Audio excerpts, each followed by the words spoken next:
సత్తెనపల్లి పోలీసులు వాస్తవానికి మాట్లాడుకుంటే సత్తెనపల్లి పోలీసులు అమాయకులు. ఏం చేస్తారు?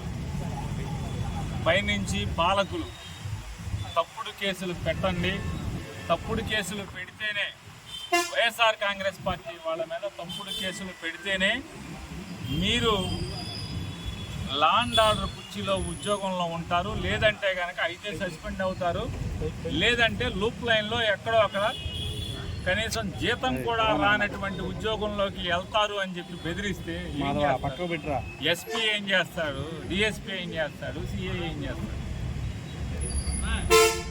ఇవాళ మా ఇంటికి వచ్చి మా ఆఫీస్కి ఒక కాగితం అంటించారు. ఏమని కాగితం అంటించారు? 11 సెక్షన్లతో, ఒక సెక్షన్ 2 సెక్షన్ 3 సెక్షన్లు కాదు, 11 సెక్షన్లతో సత్తెనపల్లి పోలీస్ స్టేషన్లో నేరం నమోదైంది. ఆ నేరం విచారణలో నీ పాత్ర అంటే పేర్ని నాని పాత్ర బాగా ఉన్నట్టుగా రూఢి అయింది. బాగా లోతైన విచారణ చేస్తే విచారణలో నా పాత్ర ఉన్నట్టుగా రూఢి అయిందంట. అందుకు నన్ను ముద్దాయిగా చేర్చారంట. ఏంటయ్యా నేరం? పోలీసు ఆంక్షల్ని అతిక్రమించి జనాల్ని పోగేశావు. నువ్వు పోగేసిన జనం విచ్చలవిడిగా స్టంటులు చేశారు. ఇక్కడ ప్రాణాలకి ప్రమాదం వచ్చేట్టుగా ప్రవర్తించారు, ప్రజలకి ట్రాఫిక్ అంతరాయం కలిగించారు. ఇట్లాంటి అనేక రకాల. నేను వచ్చిందేమో జగన్మోహన్ రెడ్డి గారికి 3 కార్లు 100 మందికి పర్మిషన్ ఇచ్చారు. తాడేపల్లి జగన్ గారి ఇంటి దగ్గర నుంచి నేను జగన్ గారి కారులో వచ్చాను. అంటే ఆ 3 కార్లలో నేను ఉన్నాను కదా. ఆయన కారులో వెనక సీట్లో నేను ఎక్కువ వచ్చానంటే ఆయనకి ఇచ్చిన 100 మందిలో నేను ఉన్నా కదా. నాకు ఇక్కడికి వచ్చే వరకు, సత్తెనపల్లి వచ్చే వరకు కూడా మీరెవరో నాకు తెలియదు. నా తరపున పార్టీ పంపిస్తే నాకు అండగా వచ్చినటువంటి వకీల్ గారు ఇక్కడికి వచ్చే వరకు ఆవిడెవరో నాకు తెలియదు. ఆవిడ పల్నాడు జిల్లా లీగల్ సెల్ అధ్యక్షురాలు, ఆవిడ నాకు తెలియదు. మా నాయకుడు ఉన్నాడు. జగన్ గారితో పాటు వచ్చే వరకు ఇక్కడికి వచ్చాక ఆయన ముఖం ఇక్కడ చూశాను నేను.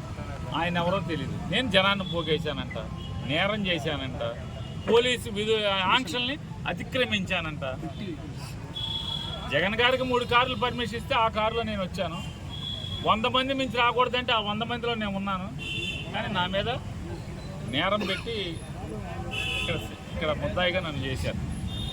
అంటే లోతైన విచారణలో రూఢి అయింది నా పాత్ర ఉందనంట. నాకు ఇక్కడ నేను ఎవడాటో మాట్లాడాను, ఎవరిని పిలిచాను, నాకు కౌన్సిలర్ కూడా నాకు ఎవరో తెలియదు, ఇక్కడ చైర్మన్ ఎవరో నాకు తెలియదు, వైఎస్ఆర్ పార్టీ వాళ్ళు ఎవరో నాకు తెలియదు,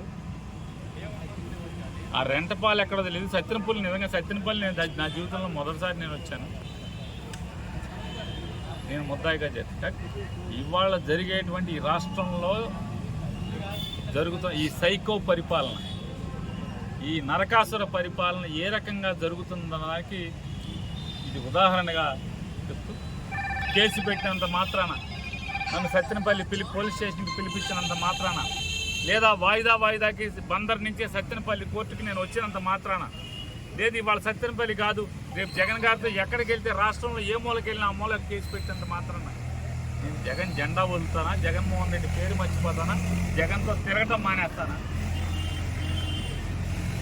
నీ ఇష్టం వచ్చినని కేసులు పెట్టుకోండి. మా మీద వైఎస్ఆర్ కాంగ్రెస్ పార్టీ వాడి మీద, వైఎస్ఆర్ జగన్ జెండా మోసేవాడి మీద నువ్వు ఎన్ని కేసులు పెట్టినా జగన్ జెండా మోసేవాడు జెండా వదలడు.